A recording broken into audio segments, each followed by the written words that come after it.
MGM विद्यापीठातलं department of history and archaeology हे मराठवाड्यामधलं एक महत्त्वाचं डिपार्टमेंट म्हणून येत्या काळात पुढे येईलच आणि त्या माध्यमातून आम्ही जगभरातले विविध तज्ज्ञ असू द्या, संशोधक असू द्या किंवा पुरातत्वविद असू द्या, ज्यांनी अनेक ठिकाणी उत्खनन केलेले आहे, ते आपल्याला सगळ्यांना इथे मार्गदर्शन करायला वेळोवेळी येत असतील, येत राहतील। त्याच माध्यमातून आपल्या शहराच्या जवळच्या किंवा मराठवाड्यातल्या ज्या काही महत्त्वाच्या आर्किओलॉजिकल साइट्स आहेत त्या देखील या माध्यमातून आपण बघणार आहोत, अभ्यास करणार आहोत। पण त्याचबरोबर भारतभरातल्या साइट्स देखील अभ्यास करायला आपल्याला या माध्यमातून मिळणार आहेत। आमच्या डिपार्टमेंटचा उद्देश हा स्पष्ट आहे की आम्हाला संशोधनात्मक पद्धतीने भूतकाळ अभ्यासून त्याचा आपल्याला भविष्याकरिता कशा पद्धतीने फायदा घेता येईल, कशा पद्धतीने उपयोग करता येईल, हा आपला महत्त्वाचा त्यामागचा उद्देश आहे। या माध्यमातून शिक्षण संशोधन करून त्याचा भविष्याच्या पद्धतीने कशा पद्धतीने वापर करता येईल याकडे आमचा भर असणार आहे। डिपार्टमेंटचा उद्देश हा फक्त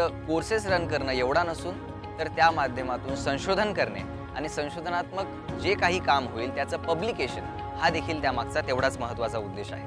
विविध सेमिनार्स घेणे, विविध उपक्रम या ठिकाणी राबवणे हा देखील डिपार्टमेंटचा एक महत्त्वाचा उद्देश आम्ही सांगू शकतो।